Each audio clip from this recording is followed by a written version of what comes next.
My darlings, gather close, because today we are ripping the velvet curtains clean off the palace windows. The British media has once again wheeled out another William school friend, this time actor and Wrexham personality Humphrey Ker, to recycle the same old, dusty palace PR script. According to him, William was sweet and sensible, while Harry, wait for it, was a maniac. A maniac?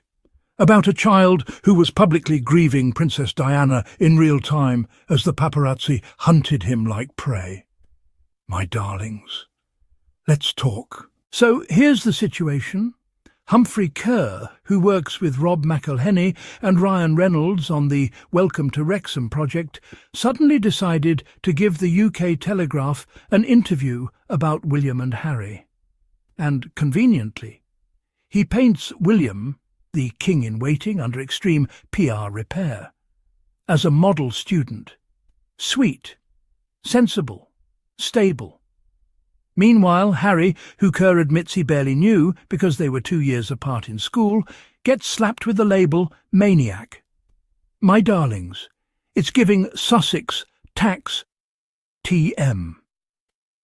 Because everyone in Britain's media ecosystem must throw one dig at Harry or Meghan to stay in good standing with the rota. And boy, Ker delivered it fast. But here's the gag. He contradicts himself. Now they want us to believe William was always sensible. Sensible? Philip's grandson? Charles's heir? Peggington of the Daily Fail comments section? Let's revisit the last public example of William's sensibility. St. David's Day, March 1st, 2024. Kate had been missing from public view for 10 weeks. No official updates, no clarity, 1,000 conspiracy theories choking the internet. And what did William do? He booked himself into a pub in Wrexham, pulled pints, laughed with celebrities, and day drank in front of cameras. Then he went to a primary school event, most likely still smelling like the inside of that pint glass. The future king, 10 beers deep on a national holiday, while his wife's whereabouts were a global mystery. But he's the sweet and sensible one. Oh, my darlings, this sensible William myth is the longest-running PR fantasy in British media. Let's talk about what Humphrey Ker conveniently leaves out. Harry was a neglected, traumatized 8 to 12-year-old boy living through his parents' public divorce. Tabloids calling his mother crazy. Paparazzi chasing him and William to school. Growing up without emotional support from the royal institution. Losing Princess Diana at age 12 due to the same paparazzi who hounded their childhood. Of course, children cope differently. Some go quiet, some lash out, some become class clowns, some become withdrawn. Harry was a child reacting to chaos no child should ever face. Even Ker's own description accidentally exposes the truth. Harry was great fun, energetic, outgoing, the child who coped by playing and externalizing. But the press grabs one word, maniac, and spins it into character assassination. Why?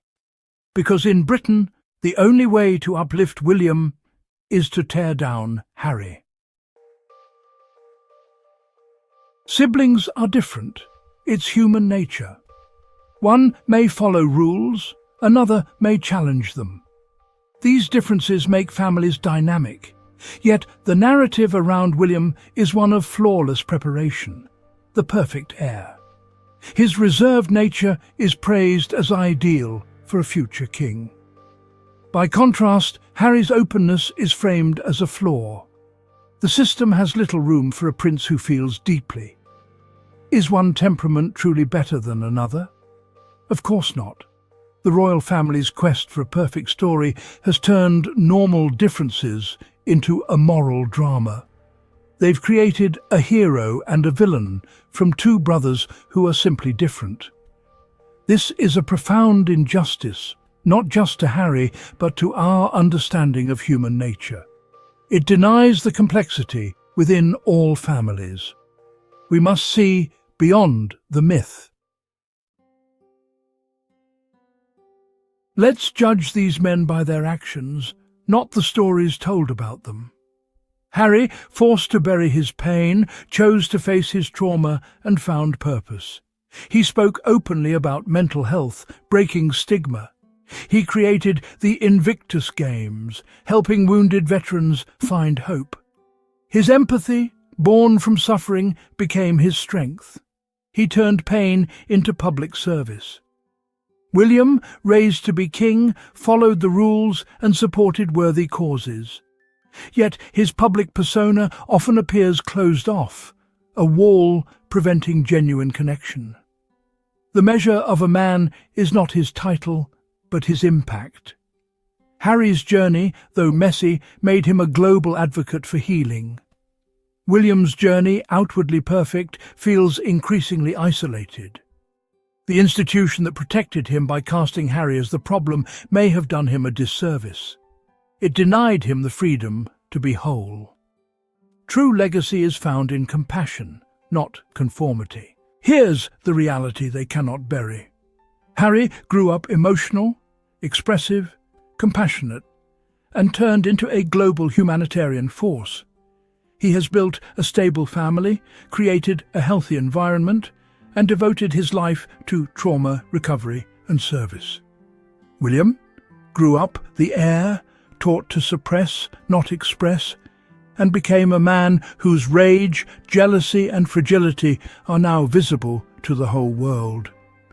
The media wants to frame Harry's childhood coping mechanisms as defects, because they can't handle the fact that the spare became the only functioning adult in that entire institution.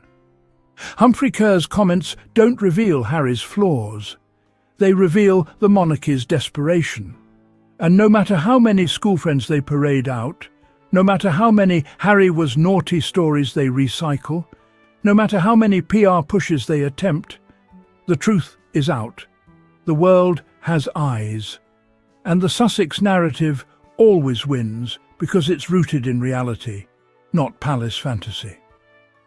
My darlings, when you hear another person claiming William was the sensible one and Harry was the maniac, just remember, only one of those boys grew into a man capable of love, accountability, service, healing, and breaking generational trauma.